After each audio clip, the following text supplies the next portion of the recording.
자, 윤상호 선생님과 함께하는 국어 시간 5번째 시간 맞습니까? 네.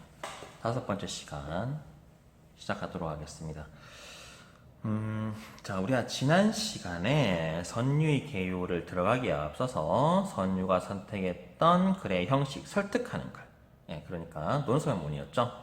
설득하는 글이 가지고 있는 형식적 관습이 어떠한 것이었는지를 살펴봤습니다.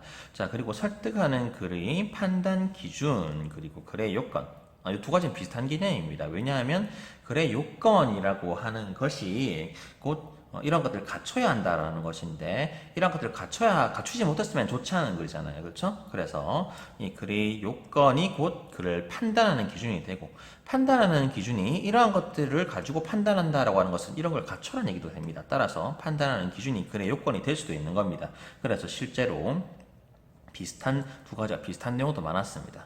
자, 그렇게 설득한 글이 갖춰야 하는 글의 요건과 판단 기준을 살펴보았을 거예요. 그리고 설득하는 글쓰기의 절차, 주장 정립하기, 논거 마련하기, 내용 조직하기, 표현하기, 고쳐쓰기 등에서 어떠한 것들을 수행해야 되는지 살펴봤었는데, 살펴보고 나니까는 이 각각의 과정이 표현하는 방식만 다르지, 우리가 교과서에서 살펴봤던 계획하기, 그리고 내용 생성하기, 내용 조직하기, 표현하기와 고쳐쓰기와 크게 다르지 않다라는 것도 확인할 수 있었습니다. 자, 그렇게 설득하는 글, 논설문의 형식적 관습을 살펴보았습니다. 오늘은 그 내용을 바탕으로 선유의 개요를 살펴보고, 이 개요를 바탕으로 선유가 어떠한 초고를 썼으며 그 초고를 어떻게 고쳐 썼는지까지 나아가서 살펴보도록 하겠습니다. 자, 봅시다. 121페이지입니다. 자, 선유의 개요 봅시다. 주제: 인터넷에 지나치게 연결된 삶을 적절하게 연결된 삶으로 조절하자. 형식적 관습에 맞게 서론, 본론, 결론으로 썼네요. 서론은 이런 내용이 들어가게끔 개요를 썼습니다. 인터넷 통신망으로 연결된 현실, 과잉 연결 시대의 의미와 과잉 연결 시대에 대한 의문을 제기하자라고 계획을 세웠고요. 본론 부분에 이렇게 계획을 세웠습니다. 과잉 연결의 문제점과 대응 방안을 제시하자라고 되어 있습니다. 자, 그런데 이어지는 본론 1, 본론 2, 본론 3을 살펴보면은 다 똑같습니다. 어떻게 제시되냐면은 범죄를 쉽게 노출될 수 있다라고 하는 문제점을 제시하고, 그것에 이어지는 개인정보 보호에 힘쓰자라고 하는 대응 방안, 그리고 단편적이고 불안정한 정보가 많아진다라고 하는 문제점과 그것에 대한 비판적으로 정보를 선별하여 수용하자라고 하는 대응 방안을 제시하고 있습니다. 자, 즉 본론 1, 2, 3의 내용이 다 비슷한 방식으로 글이 전개되고 있는데, 어떻게 전개되고 있다고요? 처음에는 문제점을 제시하고 그 문제점을 근거로 삼아서 문제점에 대한 대응 방안을 제시하고, 대응 방안이라고 하는 것은 어떤 겁니까? 우리가 이렇게 하자라는 내용입니다. 따라서 이 대응 방안은 곧 세부 주장이 될 수 있는 것이죠. 문제점을 바탕으로 대응 방안을 썼습니다. 근데 그 문제점이라고 하는 것이 곧 근거가 되고, 대응 방안이라고 하는 것이 각각의 세부 주장이 될 수 있다라는 이야기입니다. 자, 예를 들어서 다시 보겠습니다. 범죄에 쉽게 노출될 수 있다라고 하는 문제점. 근데 범죄에 쉽게 노출될 수 있으니까 개인정보 보호에 힘쓰자라고 하는 대응 방안. 다시 얘기하자면, 범죄에 쉽게 노출 수 있다라고 하는 근거를 바탕으로 개인정보에 힘쓰자고 하는 주장을 펼쳤다. 이렇게 볼 수 있는 것이죠. 자, 이해됩니까? 자, 본론에서는 문제점이 글의 근거가 되고, 대응 방안이 글의 세부 주장이 됩니다. 자, 하나씩 더 보도록 하겠습니다. 본론 1, 범죄에 쉽게 노출될 수 있다. 이것은 앞 페이지에서 선유의 자료 수집에서 보았던 자료 2번 경찰청 통계 자료 어떻습니까? 2004년도부터 2014년도까지 범죄 발생 건수가 7만 7천 건에서 15만 5천 건으로 크게 증가하였다라는 내용의 통계 자료를 살펴보았습니다. 이 통계 자료를 바탕으로 본론 1의 문제점을 제시할 수 있겠죠. 자료 2를 바탕으로 문제점을 제시할 수 있었을 겁니다. 자, 이 문제점을 바탕으로 어떤 대응 방안이 나왔는지 봅시다. 개인정보 보호에 힘쓰자. 자, 이것은 앞 페이지 자료 4번과 관련했습니다. 어떻게 관련했는지 보도록 하겠습니다. 자료 4번에 과잉연결시대라고 하는 책의 내용이 있네요. 어떤 내용이었습니까? 사생활 침해는 인터넷 시대에 겪게 되는 가장 대표적인 골칫거리라고 할 수 있다. 과잉연결시대, 인터넷 시대에는 사생활이 침해된다라는 내용의 책이었네요. 이 책의 내용을 바탕으로 어떻게 쓸 수 있습니까? 개인정보 보호에 힘써야 한다라고 하는 내용을 쓸 수 있었겠죠. 자, 이렇게 본론 1에서는 자료 2와 자료 4를 활용하여서 글을 쓴다, 쓸 수 있다, 혹은 쓸 계획을 세웠다라고 볼 수 있을 것 같습니다. 다음 보겠습니다. 본론 2번 봅시다. 단편적이고 불완전한 정보가 많아진다. 자료 1과 관련이 있을 것 같습니다. 앞에 이제 자료 1을 봅시다.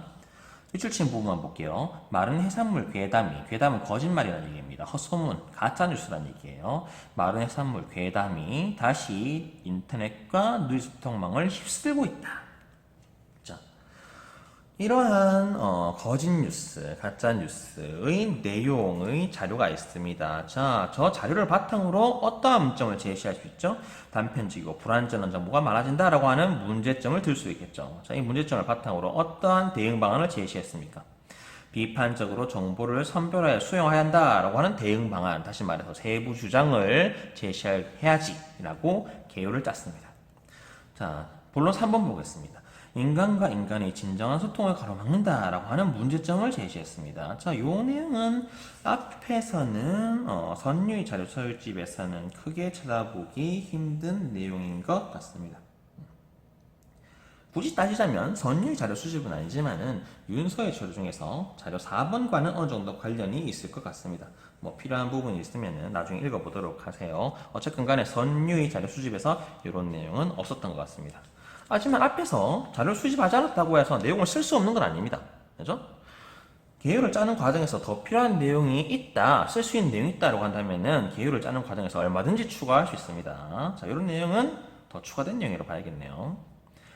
인간과 인간의 진정한 소통을 가로막는다라고 하는 문제를 제시하고 가족이나 친구들과 함께 있는 순간만큼은 연계를 끊어야 한다라고 하는 대응 방안, 세부 주장을 제시했습니다. 자, 이렇게 본론을 제시하였고요. 결론 부분에서는 과잉 연결을 적절한 이유로 조절하는 지혜가 필요하다라는 내용으로 글을 마무리하였습니다. 자, 이 개요를 작성하고 난 다음에 소유는 그 개요를 좀 더 살펴보면서 몇 가지를 추가하거나 고치고자 하였습니다. 어떻게 고치고자 했는지 보도록 합시다. 자, 본론 1에서 범죄에 쉽게 노출될 수 있다라는 내용에 대해서 구체적인 수치가 나와 있는 자료를 제시해야지. 어떤 자료를 제시할 수 있었죠? 앞에 지승이 봤습니다. 사이버 범죄 발생 건수에 대한 경찰청 통계 자료를 제시할 수 있겠죠. 이러한 자료를 제시함으로써 어떠한 효과를 누릴 수 있습니까? 자, 따라가 볼까요? 자, 근거의 신뢰성을 높일 수 있죠. 믿을 만한 근거를 제시했다라고 볼 수 있습니다. 자, 근거가 믿을만 하니까 나의 주장이 정당하고 합리적이다, 타당성 높다, 타당성을 확보할 수 있다 라고 생각할 수 있겠죠. 이러한 근거를 통해서 선유는 근거의 신뢰성과 타당성을 높였다라고 볼 수 있겠습니다. 자료 작다 본론 2 보겠습니다. 단편적이고 불안정한 정보가 많아진다라고 하면서 자료 1번을 살펴봤습니다. 자료 1번 우리가 이미 봤던 내용들이죠. 마른 해산물 괴담에 해당한 내용이었습니다. 마른 해산물 괴담 내용을 자료로 제시하였습니다. 근데 이 마른 해산물 괴담은 어떤 근거 자료였습니까? 마이데일리라고 하는 2011년도 8월 12월 기사였습니다. 그렇죠? 따라서 우리가 보통 신문 기사의 내용, 뉴스의 내용, 논문의 내용, 출판물의 내용 같은 경우에는 신뢰성이 높다라고 봅니다. 자, 이렇게 본론 이의 근거 자료로는 신문 기사로 보도되었다. 그러니까는 믿을 만한 출처의 자료를 제시하였다. 또 기사의 내용은 보통 객관적이라고 봅니다. 객관적인 내용을 자료로 활용하였다. 이렇게 믿을 만한 출처, 객관적인 내용을 자료로 활용함으로써 근거가 믿을 만하다. 믿을 만한 근거를 제시한다 하였다라고 볼 수 있는 거죠. 따라서 근거가 믿을 만하기 때문에 선유의 주장과 근거가 타당성 있다, 정당하고 합리적이다라고 얘기할 수 있을 겁니다. 자, 이런 자료들을 추가적으로 활용함으로써 선유는 근거의 신뢰성, 주장의 신뢰성, 타당성 이런 것들을 높였다라고 말할 수 있을 것 같습니다. 타당성의 내용은 지난 시간에 프린트를 통해서 어떤 것을 타당성이라고 하는지 우리 이미 살펴봤습니다. 자, 필요한 사람은 추가적으로 프린트 살피면서 보도록 하세요. 자, 그러면은 121페이지 오른쪽 하단에 어떤 문제가 있는지 보도록 하겠습니다. 선유가 근거의 타당성을 높이려고 선택한 방법이 무엇인지 파악해보자. 사실 타당성뿐만 아니라 신뢰성도 높였다고 볼 수 있습니다. 타당성뿐만 아니라 신뢰성도 해당하는 내용입니다. 어떤 방법을 썼습니까? 구체적인 수치의 자료를 제시하였죠. 경찰청 통계자료 같은 믿을만한 출처의 자료를 제시하였다. 경찰청 통계자료 얼마든지 믿을만합니다. 그리고 또 신문기사의 내용 믿을만하다고 볼 수 있습니다. 객관적인 내용의 자료를 제시하였다. 신문기사의 내용, 경찰청 통계자료 모두 객관적이다 할 수 있습니다. 이러한 것들을 통해서 타당성을 높이고 뿐만 아니라 신뢰성도 높였다. 이렇게 말할 수 있겠습니다. 자, 그러면 이러한 개요를 바탕으로 어떤 초고를 썼는지 124페이지 가보도록 하겠습니다. 자, 선유의 초고 과잉연결시대 보도록 합시다. 도서관에서 한 학생이 앉아있다. 자신이 열심히 공부하는 모습을 찍어 누리소통망 SNS에 올리자 친구들이 좋아요라고 반응한다. 곧이어 부모님께서 용돈을 입금했다는 문자 메시지를 받고 친구에게 생일 선물로 영화 예매권을 보낸다. 선물을 받은 친구는 즉시 고맙다는 문자 메시지를 보낸다. 혼자 있어도 혼자가 아니다. 여러분들은 여기서 한 가지 심각한 문제를 발견해야 됩니다. 자, 선물을 받은 친구는 즉시 고맙다는 문자 메시지를 발송했는데 왜 부모님께 용돈을 받은 친구는 부모님께 고맙다는 말을 안 했을까요? 자, 친구의 도덕성에 심각한 문제점이 있다는 것을 알고 여러분들은 그런 과오를 범하지 않아야 됩니다. 자, 넘어갑시다. 그 다음 중요한 얘기는 아니었습니다. 네. 어쨌건 간에 첫 번째 문단은 어떻습니까? 이 글을 읽는 예상 독자 고등학생이었습니다. 기억나죠? 예상 독자, 여러분들도 고등학생이니까 비슷한 사례를 많이 겪어봤을 겁니다. 예상 독자들이 SNS를 여러분들이 많이 하면서 충분히 겪어봤을 만한 그런 사례를 제시했다고 볼 수 있네요. 예상 독자가 겪어봤을 만한 사례를 제시함으로써 얻을 수 있는 효과는 뭐가 있을까요? 글에 대한 흥미를 유발할 수 있겠죠. 독자들이 글을 흥미롭게 볼 수 있게 만들어준다 할 수 있습니다. 자, 첫 번째 문단은 독자의 흥미를 유발하는 내용이었다라고 할 수 있겠습니다. 그 다음 보겠습니다. 두 번째 문단. 인터넷 통신망으로 연결된 우리의 삶은 더욱 풍요로워지고 있다. 개인과 개인은 물론이고 개인과 국가, 나아가 인간과 사물이 인터넷 통신망으로 연결되어 있다. 이에 따라 라고 하는 다막 표시가 나타납니다. 다막 표시가 무엇인지는 선생님이 123페이지 하면서 설명을 했었습니다. 다막 표시는 이러한 효과가 있었죠. 화자나 글쓴이의 의도를 파악할 수 있게 하고 다마의 구조나 내용을 파악하게 해서 이어지는 내용을 예측하며 읽을 수 있게 한다라고 얘기했습니다. 자, 그렇다면은 여기에 나오는 이에 따라라고 하는 다마 표시는 어떤 효과가 있을까요? 이에 따라는 앞 내용이 이어지는 내용의 원인이며 뒤에 이어지는 내용은 앞 내용인 원인에 따라 일어나는 결과라 할 수 있겠죠. 즉 이에 따라 뒤에 나오는 것은 앞 내용에 따라서 만들어지는 결과가 나올 것이다 라는 것을 예측할 수 있게 해줍니다. 실제로 그런지 보겠습니다. 이에 따라 과거에는 인간의 힘으로 할 수 없었던 수많은 일을 손쉽게 해놓고 있다. 그렇죠. 인터넷 통신망이 확충됨에 따라서 할 수 없었던 일을 손쉽게 해낼 수 있게 만들어지는 결과라 할 수 있겠습니다. 자, 그렇다면은 여기까지는 원인에 대한 결과, 긍정적인 결과가 나타났는데 뒷부분 보겠습니다. 이어지는 담화표자 하지만이 나타났습니다. 하지만이라는 담화표지는 지난 시간에 살펴봤습니다. 어떤 내용이었었죠? 앞 내용과 반대되는 내용이 제시될 것임을 알려주는 담화표지라고 했습니다. 어떤 내용이 나올까요? 좀 전에 긍정적인 결과가 나왔으니까 이번에는 인터넷 통신망의 확대에 따라서 벌어지는 부정적인 결과가 나올 것이라는 걸 우리가 예측할 수 있습니다. 실제로 그런지 보겠습니다. 오늘날을 지나치게 연결된 과잉 연결 시대라고 규정하면 그 부작용을 우려하는 목소리도 커지고 있다. 그렇네요. 부정적인 결과라 좋습니다. 따라서는 앞에 나오는 이에 따라와 같은 담화 표시를 해줬습니다. 앞 내용이 원인이라면 뒤에는 결과를 하겠습니다. 무엇을 원인으로 해서 부작용을 우려하는 목소리가 커지는 것을 원인으로 해서 어떤 결과가 나타납니까? 과잉 연결로 인한 문제점을 살펴보고 그 문제에 대한 대응 방안을 주장하고자 하는 결과가 나타났다라고 얘기할 수 있겠습니다. 자, 이렇게 각각의 담화 표시의 기능을 살펴보았습니다. 자, 그렇다면은 마지막 부분 다시 한번 보겠습니다. 과잉 연결로 인한 문제점을 살펴보고 그 문제에 대한 대응 방안을 주장하고자 한다. 아하! 선유가 이 글을 통해서 하고 싶은 이야기가 여기 담겨 있네요. 과잉 연결로 인한 문제점에 대한 방안을 주장하자. 이게 이 글의 전체적인 주장이자 화제가 되는 겁니다. 선유는 이 부분에서 그레이 화지를 직접적으로 제시한다라고 할 수 있겠습니다. 자, 이렇게 그레이 화지를 제시하는 부분이 서론, 본론, 결론 중 어디에 해당했습니까? 서론에 해당했었죠. 여기까지가 그래 서론이 해당했습니다. 자, 서론의 내용은 과잉 연결 사회에 대한 문제 제기가 서론의 내용이었습니다. 다음 보겠습니다. 여기서부터는 그래 본론에 해당한다 하겠습니다. 자, 먼저로 시작합니다. 먼저의 세모하고 담화 표시를 하는 것을 알 수 있습니다. 먼저라는 담화 표시는 이어지는 내용이 어떠할지 알려줍니다. 보겠습니다. 병렬적으로 제시되는 내용 중 첫 번째 내용이 먼저라고 했습니다. 아하, 그렇다면은 이 먼저라고 하는 담화 표시 뒤에 나오는 내용이 무엇인지 모르겠는데 그것과 비슷한 내용이 계속 나올 것이다 라는 것을 알 수 있습니다. 자, 그렇다면 먼저 뒤에 어떤 내용이 나오는지 봅시다. 과잉 연결 사회에서는 우리의 삶이 범죄에 쉽게 노출될 수 있다. 줄치겠습니다. 우리의 삶이 범죄에 쉽게 노출될 수 있다. 문제 1번이라 하겠습니다. 앞서 계획에서 살펴봤었죠. 근데 이 먼저라고 하는 담화 표시가 어떻다고요? 비슷한 내용이 병렬적으로 연결된다 했습니다. 그렇다면 이 문제집이 하나로만 끝날까요? 아니죠. 병렬적으로 비슷한 내용이 연결된다 했으니까 문제 1만 아니라 문제 2, 문제 3이 지속적으로 나타날 것이다 라는 것을 예측하면서 읽을 수 있게 해주는 겁니다. 글의 구조가 그러하다라는 것을 알려주는 중입니다. 이해됩니까? 계속 봅시다.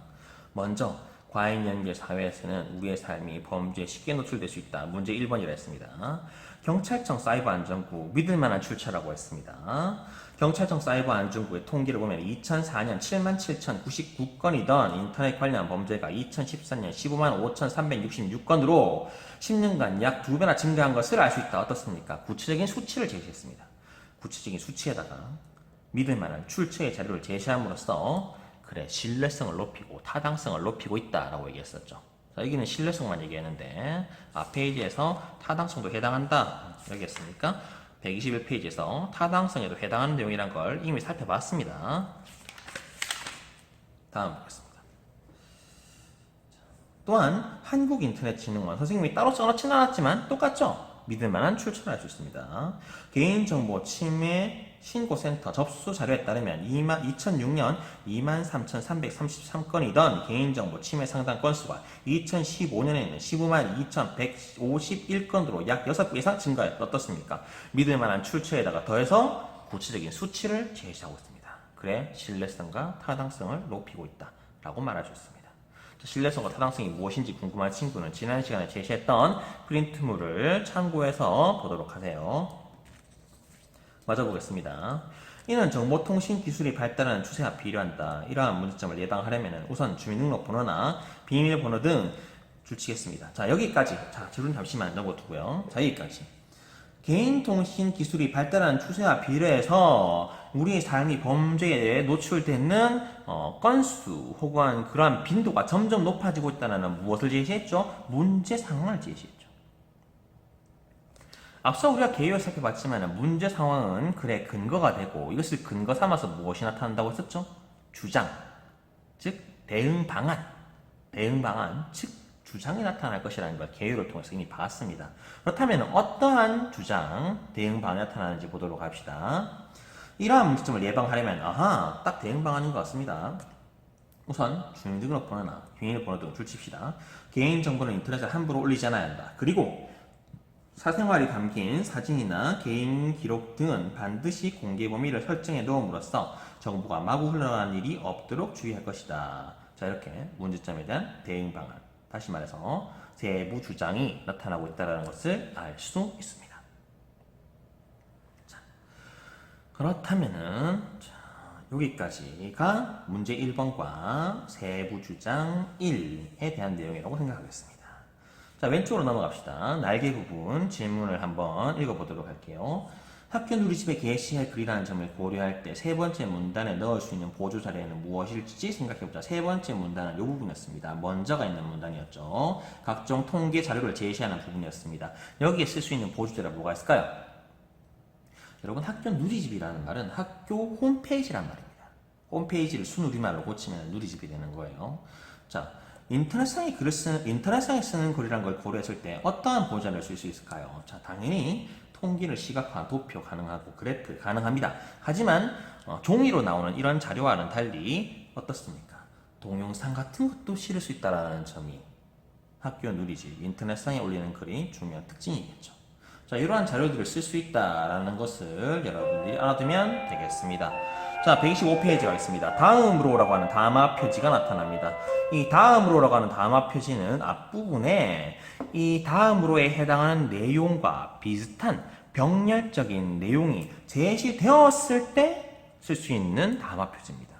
앞부분에서 문제에 대해서 그리고 대응 방안에 대해서 얘기했기 때문에 다음으로라는 말을 쓸 수 있는 거예요. 앞에서 문제점과 대응 방안에 대해서 얘기를 하지 않았다면 다음으로라고 하는 담화 표지는 쓸 수 없습니다. 왜냐하면 앞 내용과 뒷 내용이 병렬적으로 제시되어야 되기 때문입니다. 비슷한 내용이 나와야 되기 때문이에요. 자, 실제로 그런지 보도록 하겠습니다. 과잉 연계 사회는 우리를 줄치겠습니다. 단편적이고 불완전한 정보의 홍수에 빠지게 한다. 어떻습니까? 자, 선생님이 예고한대로 앞 내용과 비슷한 내용, 문제점이 나타납니다. 당연히 앞으로 대응 방안에 관한 내용도 나올 겁니다. 하나씩 보도록 합시다. 단편적이고 불완전한 정보의 홍수에 빠지게 한다. 낯선 사람이 마른 해산물의 냄새를 맡게 한다. 그 냄새를 맡으면 바로 정신을 잃게 되니 절대로 맡아서는 안 된다. 이 이야기는 실제로 몇 년 전 줄치했습니다. 실제로 몇 년 전 누리소통망을 뜨겁게 달궜던 괴담이다. 괴담이라는 말 자체는 거짓말이지만 이게 누리소통망에서 떠돌아다녔다는 것은 실제 사례입니다. 이 실제 사례를 근거로 제시하고 있는 거죠. 실제 사례를 근거로 제시하고 있는 것이죠. 실제 사례를 근거로 제시함으로써 글의 타당성을 높이는 것이라 할 수 있겠습니다. 신뢰성을 높이고 있다라고 말할 수 있습니다. 다음 보겠습니다. 정리해 적을까요? 실제 사례를 제시함으로써 타당성 그리고 신뢰성을 높이고 있다라고 얘기할 수 있습니다. 거기에다가 우리 괴담 좋아하잖아요. 그죠? 우리가 좋아하는 괴담, 무서운 이야기를 제시함으로써 동시에 어떤 효과도 누릴 수 있습니까? 독자의 흥미를 유발하는 효과도 누릴 수 있을 것 같습니다. 다음 보겠습니다. 물론 이 이야기는 사실 무근임이 밝혀졌다. 어디서 시작된 이야기인지 실제로 경험한 이야기인지 확인되지 않은 채 인터넷의 길을 떠돌아다니면서 사회적 혼란을 일으킨 사례라고 할 수 있다. 이처럼 자, 이처럼이라고 하는 단어 한번 볼까요? 이처럼이라고 하는 단어 역시 담화 표시의 기능을 하고 있습니다. 우리 앞페이지에서 이미 살펴봤습니다. 123페이지에서 이처럼이라고 하는 담화 표시가 어떤 내용을 보여준다고요? 앞 내용을 요약 정리하는 내용이라고 했습니다. 요약 정리하고 왠지 봅시다. 인터넷상에서는 왜곡된 정보가 정보통신망을 타고 확대 지성산되기도 한다. 어떻습니까? 마을의 해산물 괴담이 떠돌아다녔던 이야기를 한 문장으로 요약 정리하고 있습니다. 그러한 기능을 하는 담화 표시라는 거 우리 이미 알고 있습니다. 그에 따른 혼란은 고스란히 개인이 감내해야 될 몫이다. 따라서는 어떻다고요? 앞 내용이 원인이라면 뒤의 내용은 결론이라고 했습니다. 어떤 결론을 내리는지 보도록 합시다. 인터넷에서 얻은 정보는 줄치겠습니다. 인터넷에서 얻은 정보는 반드시 정확하고 신뢰할 만한 것인지 비판적으로 판단하여 수용하는 자세를 취해야 한다. 앞부분에 문제를 얘기했다면 그 문제에 대한 대응 방안을 제시하고 있습니다. 문제 이해에 대한 대응 방안을 제시하고 있습니다. 대응 방안은 곧 글의 세부 주장이 된다 했었고, 이 대응 방안의 세부 주장이라면 앞에서 제시했던 문제는 곧 세부 주장에 대한 근거다라고도 얘기했었습니다. 자, 이렇게 다음으로에 나오는 이 단락에서는 두 번째 문제와 두 번째 대응 방안을 얘기하고 있습니다. 다음 보겠습니다. 마지막으로라고 하는 담화 표지를 제시하고 있습니다. 마지막으로라고 하는 것은 앞에서 봤던 먼저 다음으로와 마찬가지로 비슷한 내용이 나올 것이다. 비슷한 내용이 병렬적으로 제시될 것이다 라는 것을 알 수 있습니다. 다만 여기서는 그 병렬적으로 이어진 내용이 마지막이다. 이게 마지막 병렬적 내용이다 라는 것을 이야기해주고 있다는 것이죠. 따라서 마지막으로 뒤에 나오는 내용이 여기 이 글에서 제시하는 마지막 문제 상황이며 마지막 대응 방안이다 라는 것을 알려주고 있는 것이죠. 실제로 그러한지 보겠습니다. 마지막으로 과잉 연계 사회는 인간과 인간 사이의 진정한 소통을 가로막는다. 줄치고 문제 3번 하겠습니다. 나는 얼마 전 아파트 이웃과 엘리베이터를 탄 적이 있다. 아하, 글쓴이의 경험 사례를 제시하고 있습니다. 글쓴이의 경험 사례는 어떻습니까? 내가 정말 겪은 이야기인데, 내가 실제로 겪은 이야기인데, 라고 이야기하면은 말을 듣는 사람 입장에서 흥미가 생기죠. 따라서 독자의 흥미를 유발한다고 할 수 있고, 또한 글의 몰입도를 높임으로써 설득력 역시 높이고 있다라고 얘기할 수 있습니다. 이러한 효과를 누리는 글쓰기 방식이다, 사례 제시 방식이다 라고 이야기할 수 있을 것 같습니다. 하지만 이게 신뢰성을 높이느냐? 이거는 사실 좀 아닌 것 같습니다. 왜냐하면은 객관적인 이야기가 아니라 글쓴이 자신이 개인적으로 경험했던 얘기이기 때문에 신뢰성을 높이는 근거다라고 얘기하기에는 선생님은 아니라는데 손을 들어주고 싶습니다. 신뢰성을 높이는 자료는 아닌 것 같아요. 자, 다음 보겠습니다. 나는 얼마 전 아파트 이웃들과 엘리베이터를 탄 적이 있다. 모두가 좁은 엘리베이터 안에서 각자의 휴대전화를 들여다볼 뿐 침묵이 이어졌다. 요즘엔 이게 미덕입니다. 말하면 안 돼요. 코로나 없습니다. 사람들은 순서대로 아파트 엘리베이터에서 내렸지만 누가 어디 사는지 어떤 이웃인지 전혀 관심을 두지 않았다. 거미줄처럼 연결된 인터넷 통신망에 빠져 현실 세계의 인간관계를 잃어가는 모습이다. 여기까지가 문제 상황이라겠습니다. 자, 그러면 이 문제 상황에 대해서 대응 방안이 나타나겠죠. 이웃이나 친구, 가족과 함께 있는 순간만큼은 인터넷 연결을 끊어보자 라고 이야기했습니다. 자, 이것이 어떻습니까? 문제 3에 대한 대응 방안 세부 주장이라 할 수 있겠죠. 앞에 나타났던 먼저, 다음으로, 마지막으로 이어지는 담화 표지를 살펴봤을 때 이 문제와 이 세부 주장이 마지막 문제와 마지막 세부 주장이라는 것을 우리가 예측할 수 있습니다. 자, 여기까지가 본론에 해당하는 내용입니다. 본론 내용은 과잉 연결 사회의 문제점과 대응 방안을 제시하는 부분이었습니다. 그리고 이 문제점이 글의 주장에 대한 근거이며 대응 방안이 곧 글의 세부 주장이다 라고 했습니다. 다음 봅시다. 자, 과잉 연결, 여기서부터는 결론 부분이겠죠. 과잉 연결 시대를 살아가는 우리는 위험하고 혼란스럽고 외롭다. 이렇게 많은 문제점이 있음에도 모든 연결을 끊는 것은 어렵다. 따라서에 대해서는 앞으로서 선생님이 여러 번 얘기했었죠. 따라서 밑줄 치겠습니다. 자, 따라서는 한 번 더 하도록 하죠. 따라서는 앞부분을 원인으로 해서 결론을 내는 부분을 하겠습니다. 어떤 결과, 결론이 나타나는지 보도록 하겠습니다. 이러한 결과, 결론이 나타나네요. 과잉 연결을 적절한 연결로 조절하는 지혜가 필요하다. 나는 이런 결론을 내렸어. 이런 결과에 다다랐어. 이렇게 말하고 것이죠. 글쓴이가 내린 결과는 무엇입니까? 적절한 연결로 과잉 연결을 줄이자라고 하는 것이 이 글의 핵심 주장이라는 겁니다. 앞부분 내용을 요약하고 종합했을 때 이런 핵심 주장이 나왔겠죠. 그럼 이 핵심 주장이 나오기까지는 몇 개의 세부 주장이 합쳐졌을 때 이러한 핵심 주장이 나왔을 겁니다. 어떤 세부 주장들이 있었죠? 아까 봤던 걸 다시 보겠습니다. 자, 개인 정보를 보호해서 사생활이 담긴 자료가 흘러나가지 않도록 주의해야 한다라는 세부 주장. 그 다음, 자, 인터넷에서 얻은 정보는 신뢰할 만한 것인지 비판적으로 수용하자라고 하는 세부 주장. 그리고 이웃이나 친구, 가족과 함께 있을 때는 인터넷 연결을 끊어보자라고 하는 세부 주장. 이러한 세부 주장들이 모여서 적절한 연결로 조절하자라고 하는 핵심 주장으로 만들어지는 것이죠.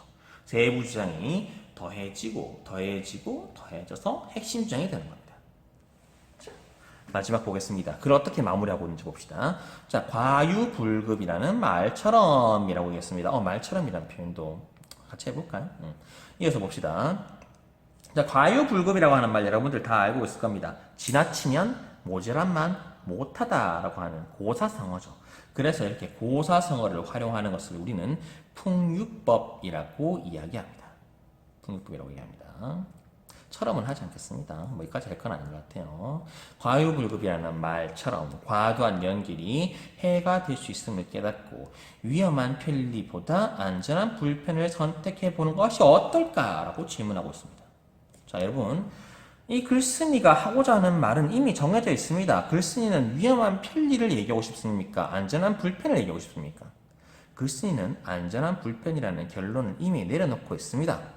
독자들에게 지금까지 안전한 불편을 선택하자고 말해왔습니다. 만약에 여기서 위험한 편이라고 말을 한다면 글을 잘못 읽은 거죠. 자, 이렇게 답이 정해져 있는 질문을 던지는 것을 우리는 설의법이라고 얘기합니다. 예를 들어서 저희가는 저 친구 너무너무 멋있지 않니? 라는 표현을 썼다면 이미 답은 정해져 있습니다. 멋있어 라고 하는 답이 정해져 있는 것이죠. 자, 그러한 질문 방법을 통해서 내가 말하고자 하는 내용을 더욱 강조하는 표현 방식을 설의법이라고 얘기합니다. 자, 이 글이 마무리에서는 풍요법, 설의법이 쓰였고 그 다음 대구법도 쓰였습니다. 위험한 편리보다 안전한 불편. 위험한 편리보다 안전한 불편. 어떻습니까? 일종의 라임이 느껴지지 않습니까? 위험한 편리보다 안전한 불편. 세 글자, 두 글자, 세 글자, 두 글자. 비슷한 문장의 구조가 반복되는 형식. 비슷한 문장의 구조가 반복되는 형식을 우리는 대구법이라고 얘기합니다. 네, 다음 보겠습니다.